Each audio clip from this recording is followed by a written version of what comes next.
We're going to be studying today from the book of 1 Thessalonians. And what we're going to do today is basically give some background concerning the church and also Thessalonica itself. We're going to be looking at Acts chapter 17, verses 1 through 15, that will serve as our text. And this is what Luke records as he writes the book of Acts concerning the Thessalonian church. It says, when they had passed through Amphipolis and Apollonia, they came to Thessalonica, where there was a synagogue of the Jews. Then Paul, as his custom was, went in to them for 3 Sabbaths, reasoning with them from the Scriptures, explaining and demonstrating that the Christ had to suffer, rise again from the dead, and saying, this Jesus whom I preach to you is Christ. Some of them were persuaded, and a great multitude of the devout Greeks, and not a few of the leading women joined Paul and Silas. But the Jews who were not persuaded became envious and took some of the evil men from the marketplace and gathered a mob and set all the city in an uproar and attacked the house of Jason and sought to bring them out to the people.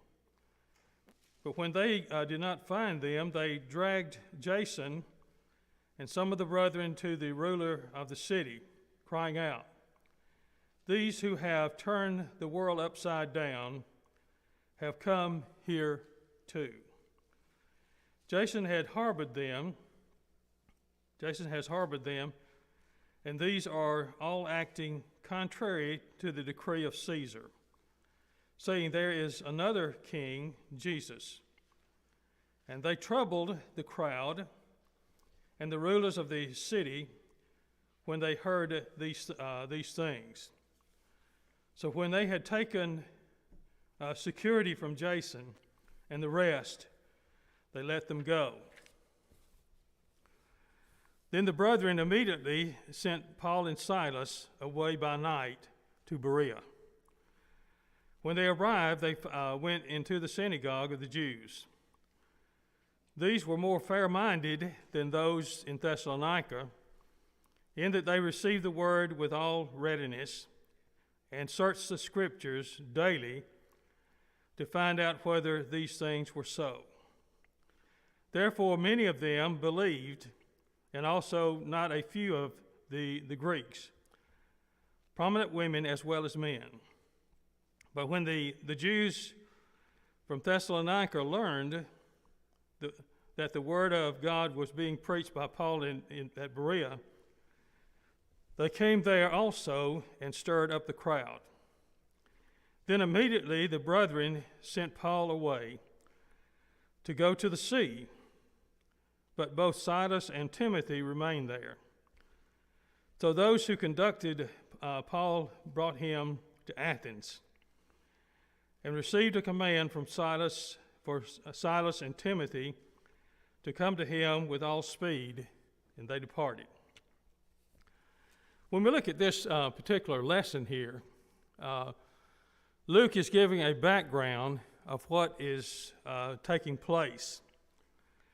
And so as we look at the Thessalonian city, Thessalonica was one of the great Greco-Roman cities of the world.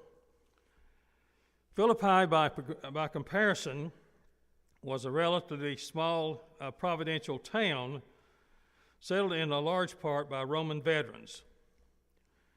The original veterans had served Augustus, but the population had expanded by the time that Paul arrived.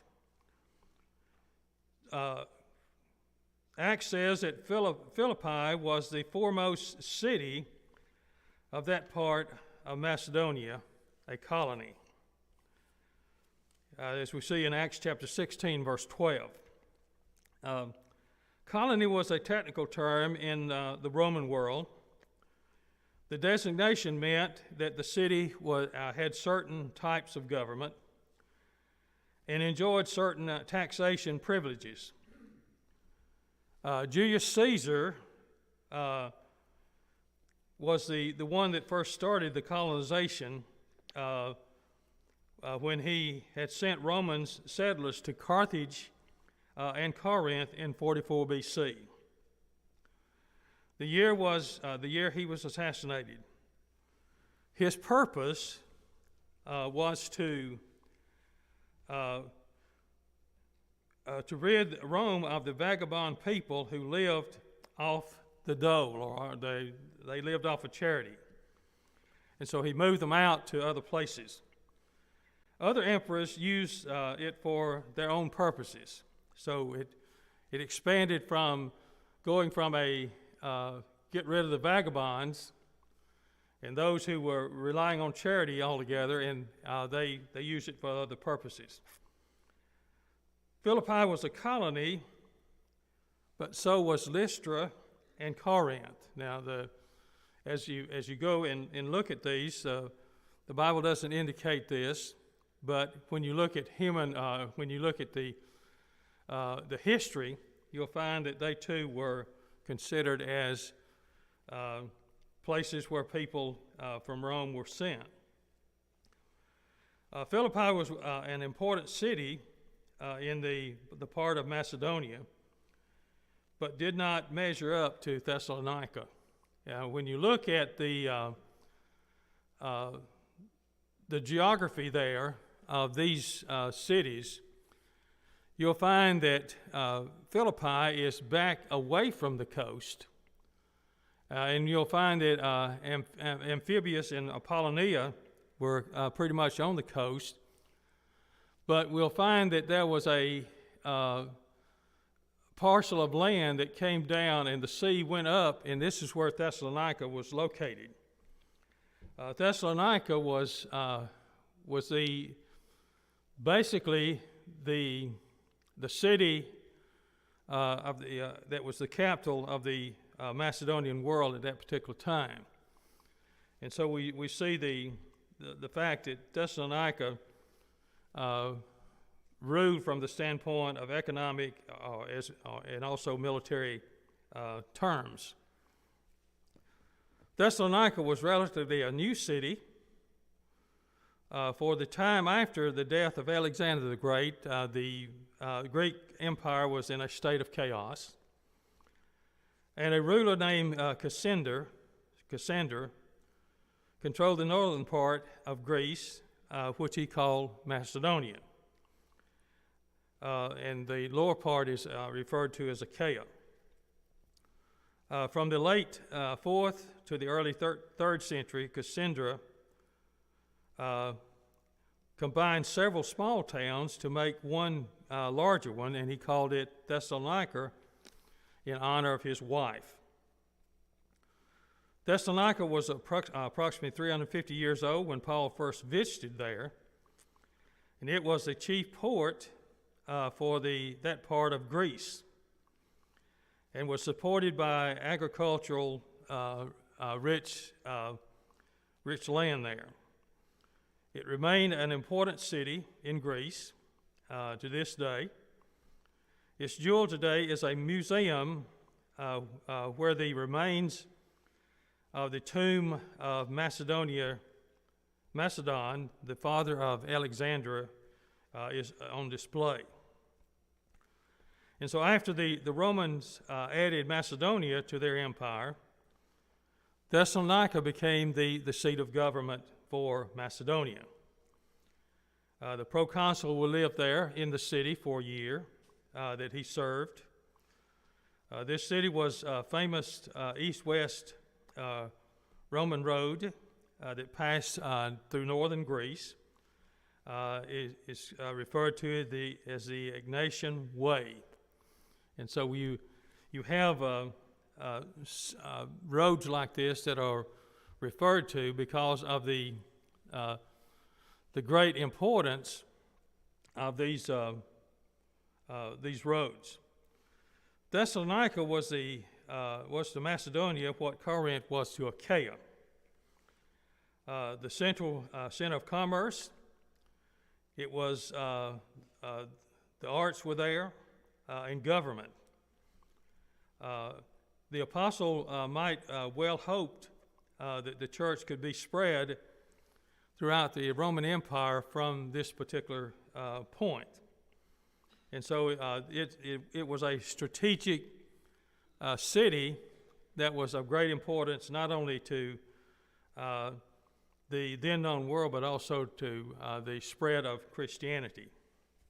Do we have any questions or any comments here on this introduction? Okay, we move now to the Paul in the synagogue. Because Philippi was a Roman colony and had little economic power, one is hardly surprised that it had no synagogue. When you go back and look at Acts chapter 16, where Paul and Silas go into the city of Philippi, which was a Roman colony, they don't find a synagogue, and so they find a group of women. Lydia and a group of women were meeting by the riverside. And so as we look at this, we'll find that Lydia is referred to as a worshiper of God. Now, this is a term that is used for a non-Jewish person who is a worshiper of God. Cornelius would fit into that circumstance, and so there are others that also would fit into that circumstance. We'll find that the pious Gentiles believers, as they are set forth in Acts chapter 17, verse 17. When Paul, Timothy, and Silas reached Thessalonica, they found a flourishing synagogue. The company passed by important Greek cities, for example, Amphipolis and Apollonia. Thessalonica was a commercial center, and perhaps the apostles suspected it had a Jewish community there. One of the things that you see, and this is bore out in the book of James, that the new places in which they tried to set up a world center per se, that the Jews were encouraged to go there. They were great bankers, and so therefore they were relied upon to kind of get things and give them the motion that they needed in order to be successful. And so we'll find that normally a synagogue meant to the apostle that there was a Jewish community there and an opportunity for preaching Christ. When Paul went into an area, regardless of the missionary journey that he was on, he would go to first of all to the Jews, and he would preach Christ there, and then he would set out to deal with the other people that were there. Paul assembled with the Jewish synagogue and immediately reasoned with them about Jesus of Nazareth. Luke says that he preached there for 3 Sabbaths. But apparently when you look at what transpired, Paul spent more than just that 3 Sabbaths there.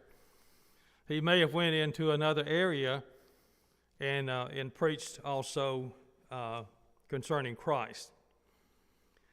In preaching Christ, it did not entail an emotional testimony, but it involved reason. He didn't emotionally charge these people up, but he gave them the simple facts and he dealt with them from the standpoint of reasoning. And Paul told the Jewish community that they should put their faith in Jesus. The apostle was explaining and giving evidence. No place in Acts sets forth the scope of Paul's mission in a clearer form than in Thessalonica. His task was to give evidence that Christ had to suffer, that he to be raised from the dead, and many of the Jews believed that Christ would lead an army, and this is the misconception even that Jews have today. They are still looking for the Messiah, and they were looking for a military man, but Jesus did not fit the bill of the military man.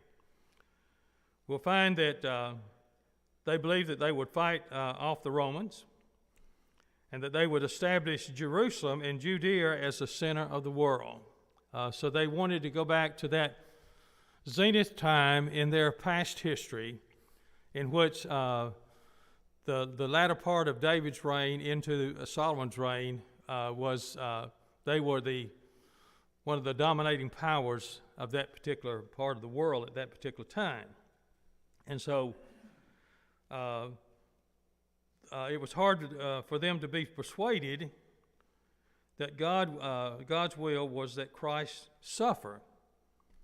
He had to establish the suffering of Christ. Paul next had to convince his hearers of Jesus of Nazareth that he was in fact the Christ of God. As we pointed out, the people didn't understand that when Jesus says, "My kingdom is not of this world," he was not a military person. There was times they tried to set him up to be a king and a ruler, and he always worked through the crowd and got out of sight.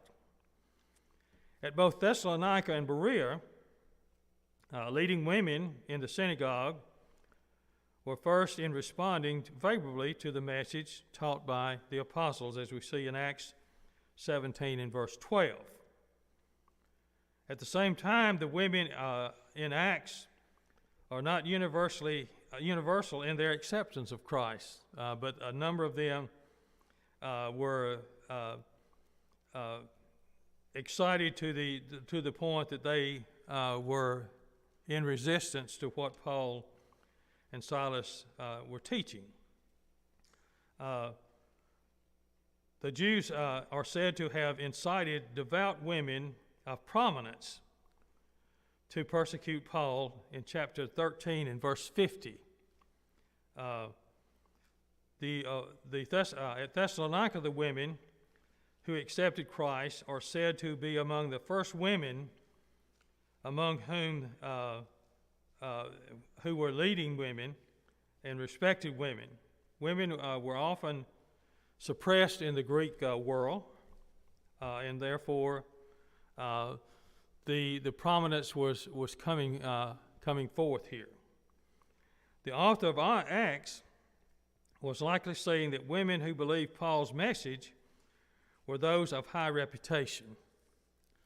And so when you look at that, do we have any questions or any comments on Paul's preaching here? Yes? Yeah, Gene, it occurred to me a couple of times that, he goes to the synagogue first. It would be easy for him to talk to the Jews about God. But I think his primary focus was, while he was talking about scriptures, he was probably focused on prophecy of Christ. And that's where you probably lose the Jews and gain the proselytes of the Greek people. Okay. Because there were a number, and you can remember a little bit later on when the oppression against Paul and his preaching was so severe that he basically says that I will abandon the Jews and go to the Gentiles. And that really stirred them up when he said that I'll put my focus on the Gentiles. When we look at, are there any other comments or questions here? Okay, let's look at the attack on Jason here. Acts 17, verses 5 through 9, Paul found the synagogue in Thessalonica open to him for 3 Sabbaths, and we don't know what happened. He likely stayed and worked in the city for a longer period, because we do know that there was a church that was established there, and it is believed that the letters that he wrote to the brethren at Thessalonica were among the first letters that he wrote to the churches, as he was maybe utilizing this in order to further teach them, and because of the short period of time that he had spent there, and so he had to explain a number of things to them. When we look at what is happening here, he found the Jews receptive at first, and then they became his opponents.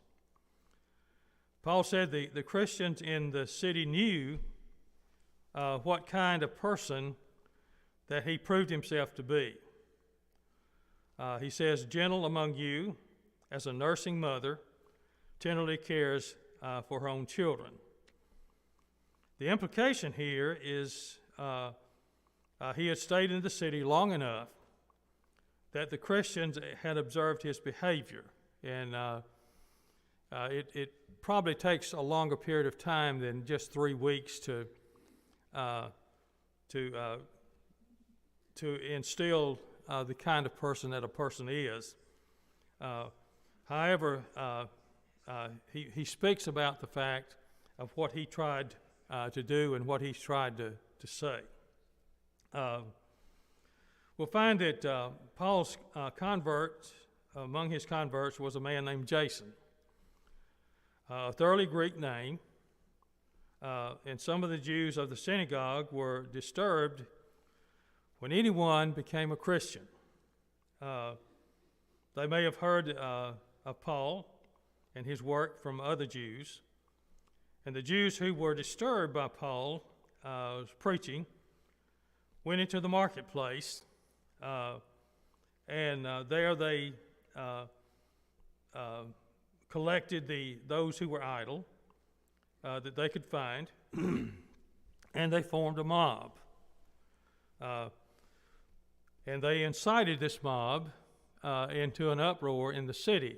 Now, one of the things that Rome was not very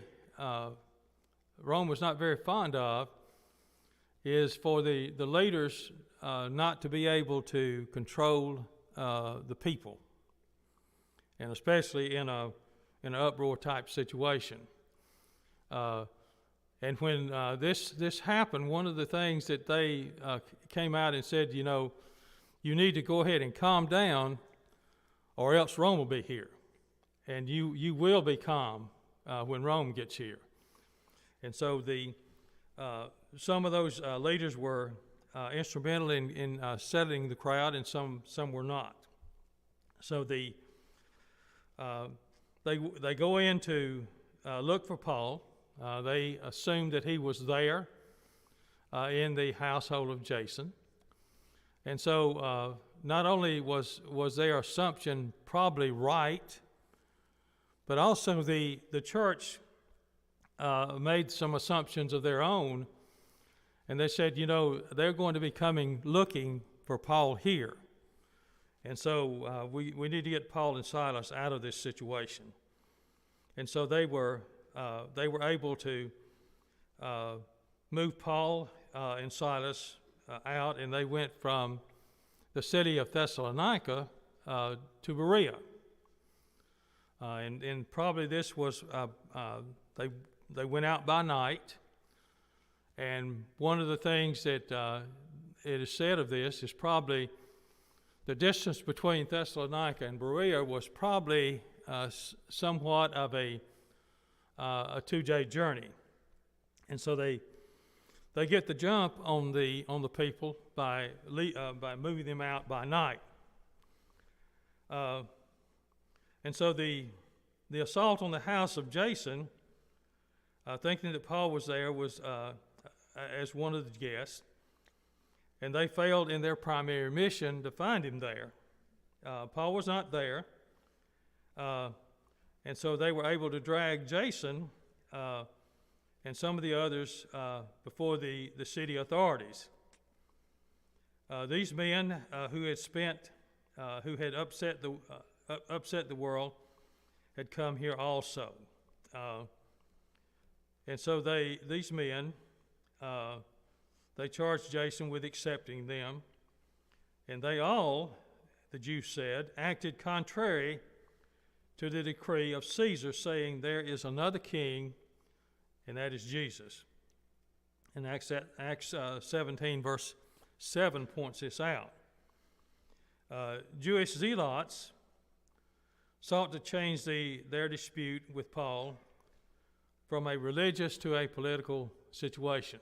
And so this is not an uncommon thing in today's world.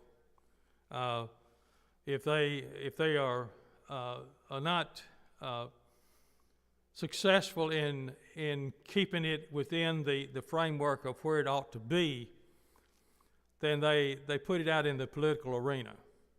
And so this is what they try to do. And as a result, anyone that claimed Caesar had a rival was likely to be put to death. At Philippi, the leading men of the city were called soldiers or generals or the like in 16 and verse 20. At Thessalonica, the men in charge of the city had a name with fewer military implications than did the people in Philippi. Roman officials demanded that local leaders maintain the peace. Now that was one of the things that was ingrained in very vividly into the head of those that would be sent out to these particular areas to be in control or in the leadership. This is one of the reasons when you look a little bit later at Judea, who was probably one of the smallest provinces in the Roman system, and yet they gave the most trouble. And as a result, there was a continuous streaming of leadership in and out. And basically, if you could handle the situation in Judea, the likelihood for a person like this, his next step would be go to Rome. But we'll find that there were those who didn't make it. We don't know why Felix was replaced by Festus, and we'll find that Pilate did not do a very good job of maintaining the order there in Judea at the time in which Christ was killed. And so as a result, the mission here failed because they didn't find Paul there. And so the Roman officials demanded that the people keep peace. And so the Jews, what they did is they blamed they put the blame on Paul and Silas and others, and people like Jason. In other words, we didn't cause any trouble. These people were the ones that came in and caused the trouble. Jews had the city in a turmoil, and as a result, we'll find that the local leaders could do nothing but take the security from Jason and those with him, and so they they basically sheltered them in until the riot kind of ceased to be. Do we have any questions or any comments here? Now, this that we're talking about here is pretty much some of the same things that we've seen already if you study the missionary journeys. There were those who were happy with it, and there were those who were not. And so as a result, we'll find that you had turmoil. And one of the things, when you look in Ephesus per se, is that Demetrius the silversmith, he gathered all of those that were making the little trinkets of Diana of the Ephesians, and he accused Paul and others of being infringing on his livelihood. And it created an uproar in the city, and the people were just standing there and calling out, "Great is Diana of the Ephesians." And finally, the leaders come in and said, "Everybody knows that, and so it's time for you to settle down." But this is one of the things that we see very vividly in the missionary journeys. Then we go from Thessalonica and we go to Berea. One of the common things that we learn concerning the Bereans, the scripture says they were more noble than those of Thessalonica, in that they searched the scriptures daily to see whether the things were so or not. And so as we look at that, that's one of the most prominent things that is said concerning Berea. Paul goes to Berea, and he leaves Thessalonica along with Silas, and they begin to preach. And then the Jews in Thessalonica learn that they have gone to Berea and they are teaching the same things. And so the apostles' enemies, before they could make a move, the brethren had arranged for Paul and Silas to escape by night. And two of them left following the road and took about a 2 days' journey to Berea. They had been beaten in the city of Philippi, as we noted. And one of the things that we see with, and Paul talks about this a little bit later, is the fact that the beatings that was administered by the Romans was rods. Now the beatings that are administered by the Jews were whips with triangular pieces of metal or bones on the end. And they would take and hit a person's back and then pull it. And so as we look at this, they had been beaten at Philippi. They barely escaped with their lives from Thessalonica, and now they have gone to Berea.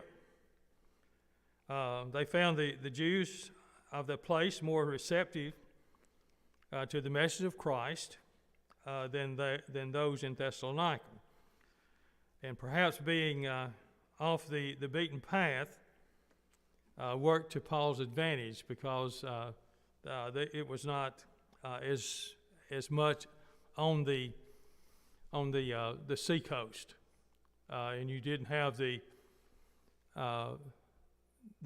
travel or the commerce that was going on, because in the city of Thessalonica there was a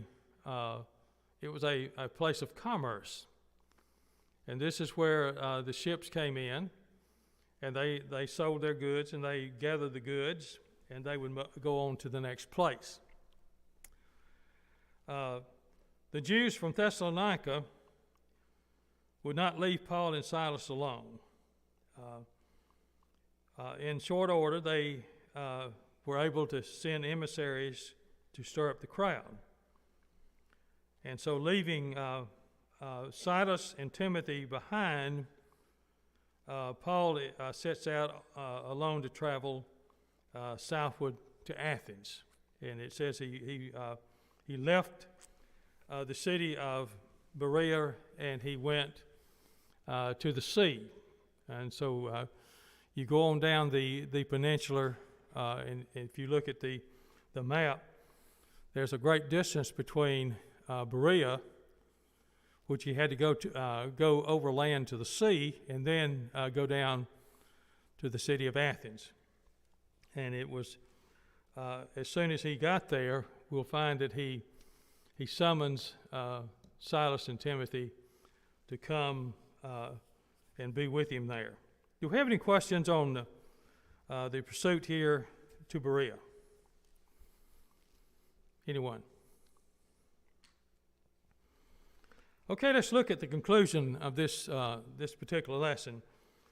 When Paul made the trip from Troas to Philippi, as far as we know, it was the first time the gospel was preached in Europe. So, when you look at the across from the peninsula there of Greece, if you look to the east, you'll find Ephesus and Troas and a number of the cities to whom John writes in the book of Revelation. And so this is referred to as Asia Minor. And so you got this break in here between there and over to the Greeks, and you go into Europe. And so this is when Paul made the trip from Troas to Philippi, and we remember the vision he had when he said, "Come over into Macedonia and help us." And that was his indication that the Spirit was leading him to go into Macedonia.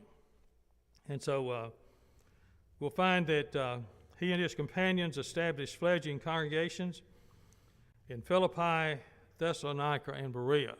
And of course, we have letters to two of these churches. And we'll find that he writes a letter to the Philippians. The Philippians were instrumental in the support of Paul when others did not support him. And so as a result, he writes to the church at Philippi. And then he also writes 2 letters to the church of Thessalonica.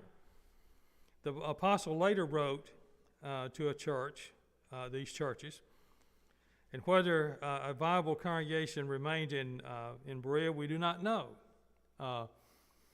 And we can only speculate but based on the fact of the receptibility of the Bereans in contrast with the lack of receptibility on the part of some of the brethren in Thessalonica.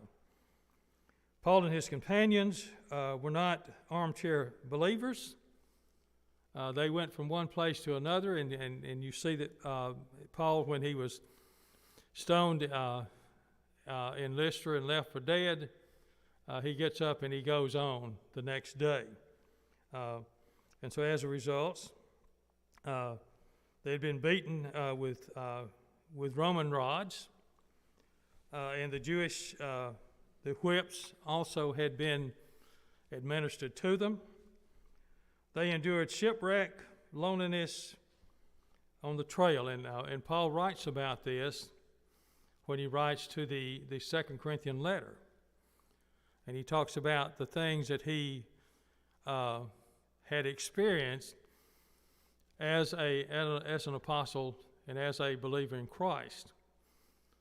And if you go back and look at what is said in Acts when Paul was converted, he said, "I will show him many things that he must suffer for my cause." And when you read that list in Corinth, in the Corinthian letter, 2 Corinthian letter, you'll find that he went through a number of things. There was a night or two in the deep. He was in perils of his countrymen, in perils of robbers. And I think the thing that really bothered Paul the most was the concern that he had for his brethren. And he says that it's a constant care that I have for the brethren. And so travel from one city to another frequently required days of walking. And there must have been some times when they were discouraged, but many, like them, gave their lives and limbs to follow over the centuries. Do we have any questions or any comments? Actually, next week we'll get into the study of Thessalonians, and we'll be looking at the Christians there in chapter 1, the first 10 verses. And so as we close out the background of the brethren here in Thessalonica, we'll find that some of the people were persuaded. The church begins. Then Paul talks about, as he writes to the brethren, and we'll see this next week, their work of faith, their labor of love, and the patience of hope, as we see in 1 Thessalonians 1 and verse 3. And he sends Timothy later on to see how the Thessalonian church is faring, and he learns and is happy with the news that he receives. He was a person who was thoughtful. He had great concern, and one of the things that he'll talk to them is about death and about the life after death. In his address, he addresses the danger of apostasy, the faithfulness, and the folly of idleness. And the two letters have a special importance in that they are addressed to the first church in Europe. Do we have any final questions or comments? Okay, we'll look at Thessalonians next time.